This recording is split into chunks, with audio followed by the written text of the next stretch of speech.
Hey everyone! In today's interview, I'm going to be chatting with Tony Bradshaw, owner of the Toronto-based artisanal Caribbean snack company Street Bites. Tony has an extensive background in the restaurant industry, working his way up the ladder and branching out to become a savvy, well-respected business owner of a lifestyle brand who has a knack for service and providing an awesome customer experience. I hope you take away interesting insights, and just remember, you are a powerhouse.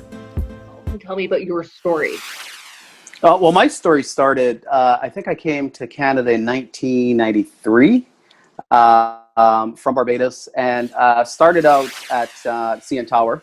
That was my first job at the Revolving Restaurant at the CN Tower. It used to be top of Toronto when I initially started, but I quickly changed over to 360, and I started there. And my then was still mentor to this day, Alfred Caron, came to me one day and he said, I like your work ethic. You're a good guy. When I was working in the restaurant, he said, you're a great guy. Like, what do you want to do? He said to me, hey, what's your next move? And I said, not sure. Still happy here, buddy. It's like, there's this company called Morton's. I think you do really, really well there. And now might be the time for you to Morton's of Chicago. World renowned.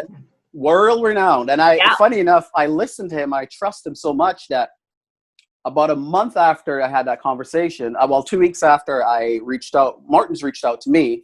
I had an interview, was successful in the interview, and a month later I was on a plane flying to Chicago for training. I truly believe in that. If you're gonna move forward in life, in your job, and anything that you do, the growing comes when you're uncomfortable. Yes. And so I put myself in some situations. Sometimes like, okay, this is not feeling right. I'm not sure.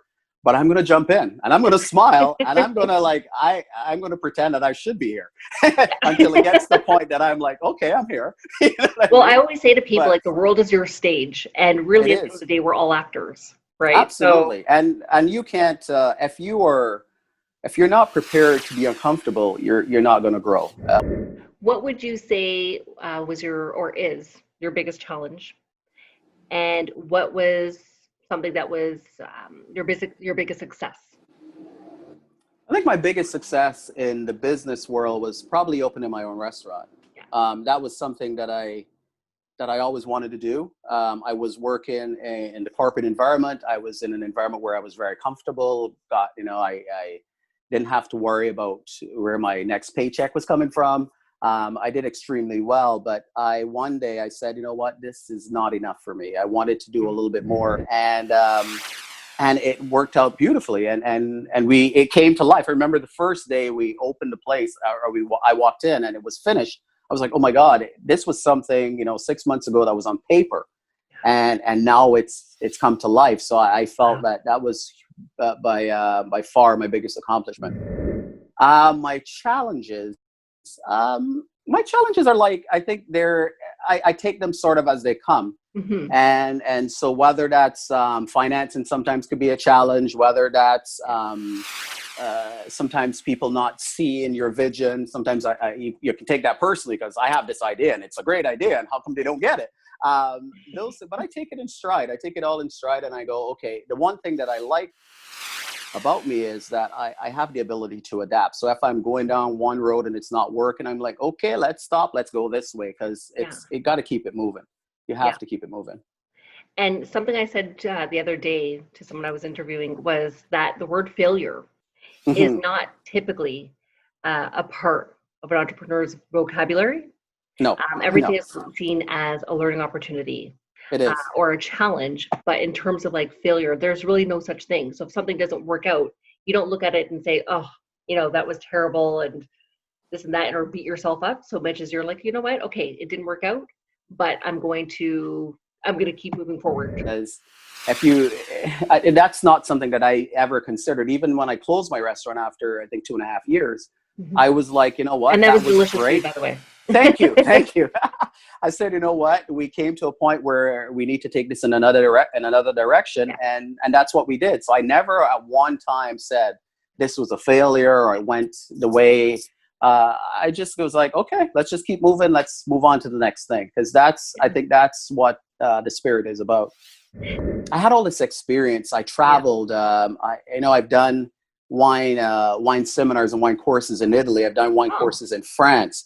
I've done wine courses in California. I've done so much in my life, and I felt I came to a point where if I don't, if I'm not at a point that I agree with the vision of the company that I'm working for, then it's time for me to chart my own vision and do things the way I think that it should be done. And so, like I said, my wife is project oriented. So she put together beautiful, and this is one piece of advice I'd give to any entrepreneur. If you're going to approach an institution for finance and you have to have a business plan that really speaks to the entire, from A to Z, on what you're doing, what you want to be, who you're selling to, the entire thing.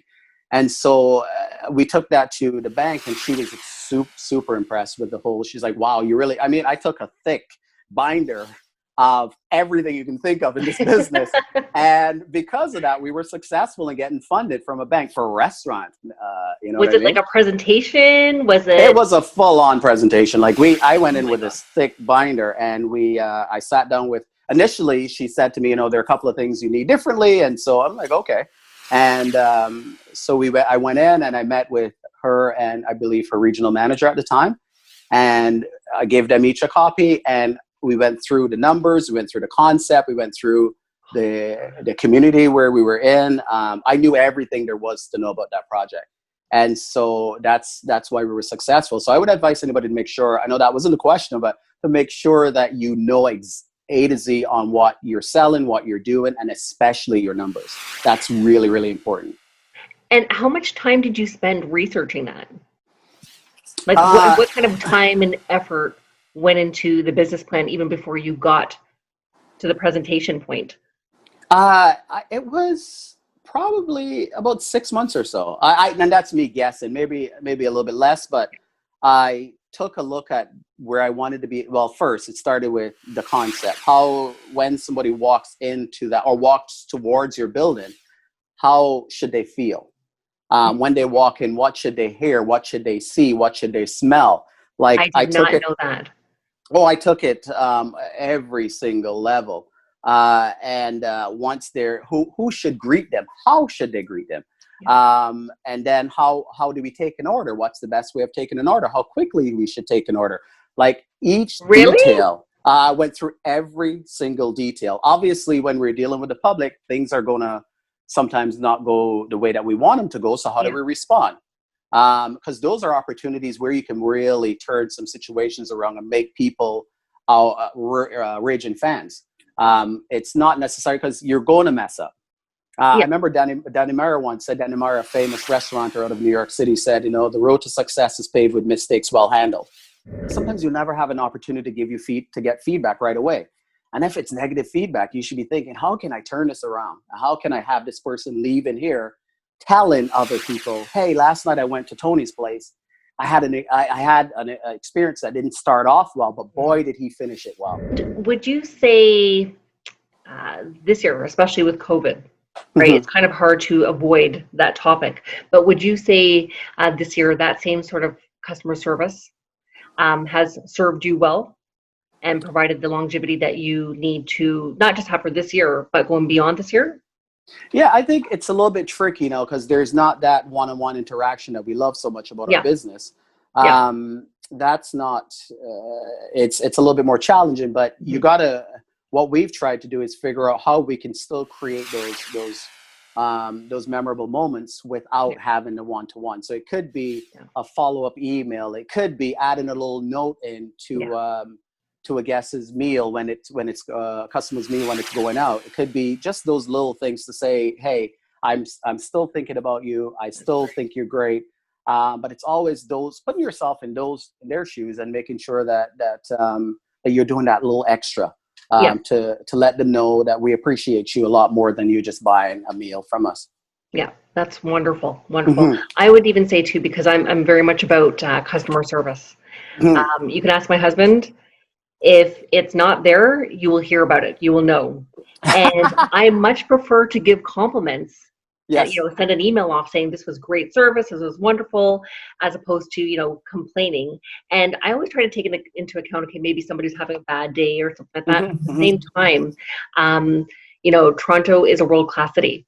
And I Yes. think that for me, I expect world-class service, no matter where you go. Absolutely. And you should. I mean, Yeah. for as hard as we work for our money, when we go out, we trust our service professionals with making sure that we have a great experience. And I don't go like, for me, I don't even, hey, you're having a bad day, so that's, you can now transfer that to me. Yeah. I think that we got to be professional, and sometimes In I've any said to industry. myself, in any industry, you're absolutely right. And then sometimes I say to, I've done this to myself. I said, they don't care that I'm having a bad day. That's not their problem.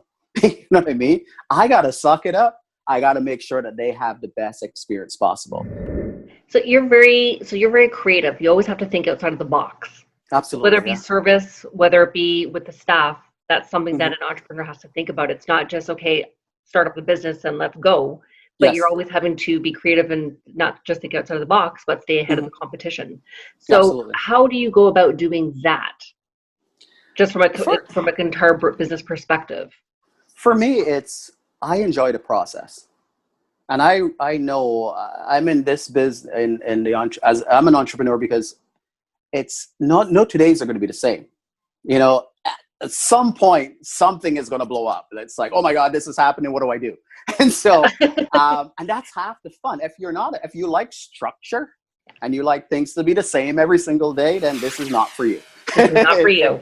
It is that simple. But if you like the process, if you like things being different one day to another, if you like having to figure out ideas or figuring out how to solve problems, if you like to chart a new course and figure out how to, go in the right direction or go in another direction, forget the right direction, because sometimes you think this is the right direction, and then you get, you get that to a point where it's like, this is not the right direction. This is not it. This is not it. And then it's like, how do you manage that? Like at that point, like what's the pivot and how do you manage it? You gotta realize that that's not, it's almost like you realize that this is not you can't marry anything with emotion. You can't go, well, let me see a restaurant example. I love this dish. Everybody should love this dish. And the fact that they're not loving it, it's their problem. Well, if they're not loving it, they're voting. When you come up with an idea and you put it out into the marketplace, people are going to vote on it. And if they're voting that they don't like it, then you gotta get another dish. It's that simple. And so it's very true. And sometimes you're like, and I've had this before, and I'm like, I really like that. Like, what's the problem? Well, not everybody's like you, or like me. And so, so you change it. You go, okay, let's chart another course, and you kind of do all hands on deck. And I like to do things through, sometimes by committee, where I grab a couple of trusted, whether it's trusted team members and a couple of friends, and I go, hey, this is what's going on. This is what I'm feeling. I think that the new way forward is probably this. What do you think? What are you hearing out there? And a lot of talking. You got to talk a lot with people. You got to listen to podcasts. You got to watch the news. You got to know what's going on in your industry, one, and then two, what's going on the grander scale. And so a lot of people in my business, when this whole COVID thing happened, and even myself, it's like, okay, 98% of my business was catering. I catered to a lot of large companies in downtown Toronto, the Shopifys, the Clearbanks of the world. I did a lot of catering for them. And when this started, I was like, okay, that all dried up. We saw, we went from having back in March, we had a full week of business, and then it all disappeared. And so my thing was, okay, we got to keep moving. We got to start to get innovative, and we got to create new paths, because we got to keep going forward.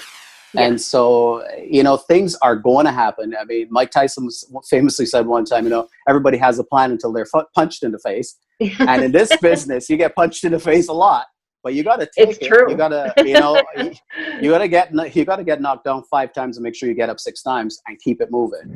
Tell me more about Street Bites. Well, Street Bites. By the way, I love the logo. Thank you. That was Karen. She's like, what about this? The Street Bites, it specializes in artisanal, Caribbean-inspired snacks, delivered to your door. So we took the e-commerce route with this one, where you can actually go to streetbitesto.com and order your items, and we'll deliver them, on particular days directly to your door. It was one of those things. Well, obviously now, everybody's looking for convenience. And we saw a stat that was really interesting. We saw a stat that in the first 12 weeks of COVID, e-commerce sales or retail sales went from 14% to 29% in a 12-week period. And we saw that stat and we were like, okay, this, and things that people never bought online before, they were starting to buy online, grocery shopping and that type of stuff. And I figured that we can, here's a beautiful snack that's delicious and could be, breakfast, lunch, or dinner, a snack. It could be, it could be anything. And it's delicious. Thank you so much. And, after trying that, honestly, I must have made it 40 times before we got to the final stage. But we figured, let's do convenience, let's do comfort, and let's do something that's artisanal. So something that's handmade and it tastes like and make it with real fresh ingredients. And we like the outcome. Tell me about the advertising on Instagram, because it's a very unique way of advertising these delicious patties. We are doing more of a lifestyle type brand, where it focuses on how it makes you feel, how it can be convenient, as opposed to here's a patty. I want customers to see the correlation between this product and their life. I want people to see the correlation between the convenience of this product and how it can enhance their life, how it can make their lives, that much better, that much easier. We truly believe that you should have something that's tasty, that's convenient, and that enhances your life. And I think we've got it there. That's a great correlation. Thank you. Like when I was checking out the site, I just thought that was very well executed. Thank you. Especially with the latest photo where you have the model is laying down. Yeah, a friend actually. It happens to be a model, but a good friend of mine, but he happens to be a model. So and he matches perfectly. His clothing matches perfectly to the everything around him, including the patty. And I thought, this is great, and this is different. This is not just a brand of, like I said before, just come grab it and purchase it. And we want it to be a part of your lives. A part of your life and to see how it can enhance your life. And so thank you. I really, really appreciate that feedback. Really do. It's it's wonderful. Well, we have 5 flavors. There's the classic beef. There is a curry chicken, a very unconventional mac and cheese. Which I love. And it's funny because I'm not really a big mac and cheese fan. Yes. But when I had that, I was like, okay. It's interesting. It's funny when you have products, or you create products. I tend to have my own favorites, and I also think, well, if this is my favorite, this is how it's going to be received by the public. And the mac and cheese by far has been the favorite, and it's not my personal favorite. I think it's delicious, but it's not but it's been a favorite for everybody. So, what is your favorite? The curry chicken. Do you want to say? I like the curry chicken. I don't. I do. I shouldn't say. That was a secret. So I'm like, no. It's almost like asking a mom or dad, who's your favorite child. Yeah. And then everybody will order the curry chicken now. Right. Are you where you want to be right now, or do you feel like there's still more out there to explore? Or you content right at this moment? I heard this saying the other day that really resonated with me, and I'm like, I like that. This lady was saying on a podcast, she's like, I want to be where my feet are. And I like that. I like being and feeling grounded. And I feel really grounded. I feel very grateful that in this challenging time that we can be as fortunate as we are.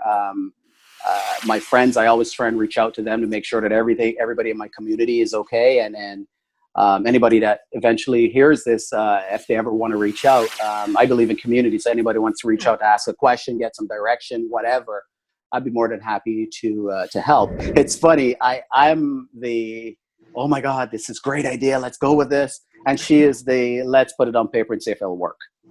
So she's like more like the realist. Exactly. And a lot of times it's the bubble, boom. Like, hey, that's not going to work. The project manager at work. Right? So a lot of You times have it's this like, okay, imagination and you've got all these ideas and you're clearly a creative spirit. yes, And then she comes along and it's like, no, stop. both.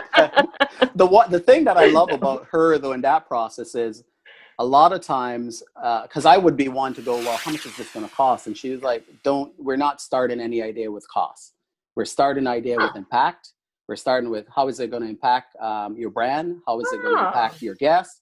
And then we can talk about the dollars after, because you don't want to necessarily make decisions based on finances. Not that we have this huge budget, but you want to suss it out first, and then you can get creative with the dollars and cents, because it doesn't always have to be the grandiose thing. It could be a kind of a scaled down idea if it's for a little bit less. Yeah. What would you say is, and I'm going to apply it to the present, what would you say is the most fun aspect of being the owner of Street Bites? I had Karen say to me the other day, I was going for a walk because, we live close to a ravine. So I go for a walk down there all the time. She said to me, do me a favor today when you go for your walk. I said, what? She's like, think of all the things that you've done really, really well with this brand. Because sometimes we focus a lot on the things that we haven't done well. So she's like, think of all the things that you did really well. If you want to, stop and make a note of it, but make that your walk today, as opposed to all the things that kind of didn't work out. And that was interesting. Yeah. That was really interesting, because I was like, shoot, I've been thinking a lot of stuff that didn't work out for the last little while. And I was really happy that she did that, because I was like, yeah, we did this. We pivoted and we started, and we've done a great job so far. What do you want to convey to people? Probably 3 things. Get started today. To wait means never. Absolutely. Enjoy the process. Yeah. Because the process, you have to enjoy the process, because it's not going to be a home run right off the bat. So you got to enjoy the process. And number 3, just be a good person. Yeah. Yeah, that goes a long way when you're trying to navigate your way. So get started, enjoy the process, be a good person. I'm going to write those down. Yeah.